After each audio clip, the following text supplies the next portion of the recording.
Bonjour, c'est Aude. On se retrouve aujourd'hui pour la présentation du mini-album Heritage Stories que j'ai réalisé pour ma DT Scrap by Fleur de Lune. Je vous ai mis le matériel principal utilisé et maintenant nous allons passer à la présentation. Alors j'ai donc utilisé la Heritage Stories, les feuilles à découper en extra qui ne sont pas comprises dans les collections. Là, je vais vous montrer que j'ai utilisé aussi des chutes de papier qui me restaient d'anciennes collections. Alors tout d'abord, voici le nuancier de la Heritage Stories. Ensuite, il me restait des papiers de la Lovely Princess. Regardez, il y a le vert, le beige et la And Remember que j'avais fait un album dont je vous avais présenté également sur ma chaîne. J'ai utilisé les couleurs sauf le bleu. Les tons de bleu, je ne convenais pas à cet album-là. Alors voici, j'ai préféré une couverture assez soft, pas trop chargée de manière à ce qu'elle ne s'abîme pas.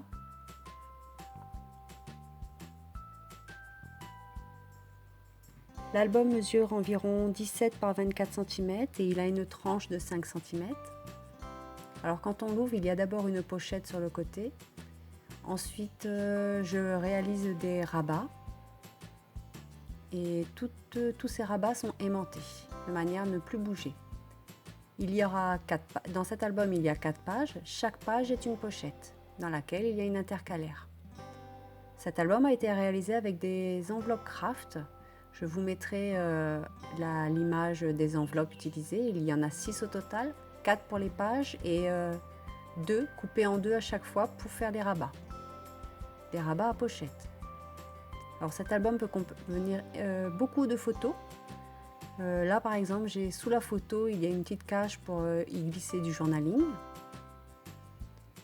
Un aimant se cache derrière, on n'a plus qu'à le fermer et ça tient en place.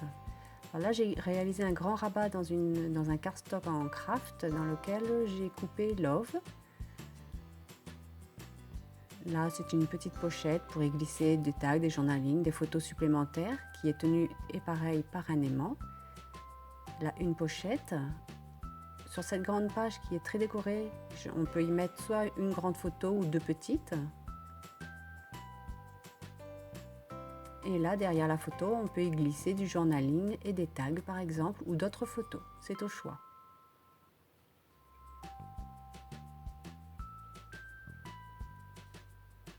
Voilà, encore une carte, une intercalaire. Un rabat tenu toujours par un aimant. On peut y coller une photo. Une pochette. Là, on peut y mettre 3 photos. Et on peut aussi mettre une petite photo en haut si on veut. Alors sur cette page, toujours maintenue par un aimant, il y a donc une petite pochette devant pour y glisser du journaling, tag, photo, enfin c'est au choix.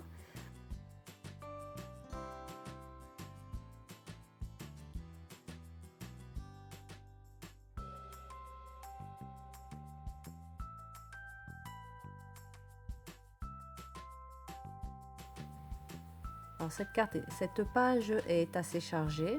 Alors c'est une pochette. Le papillon permet d'y glisser aussi des photos, du journaling. Ce rabat-là est maintenu par une petite flippette. Comme vous pouvez le voir, on peut glisser beaucoup de photos dans cet album, des plus petites comme des plus grandes.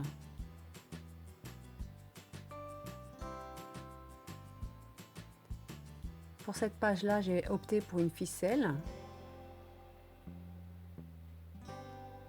une petite pochette.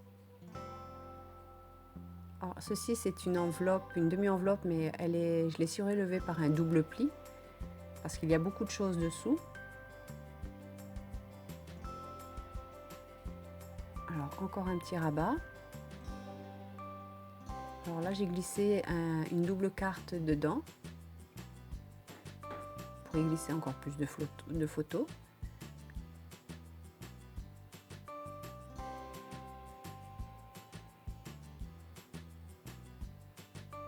Et pour finir,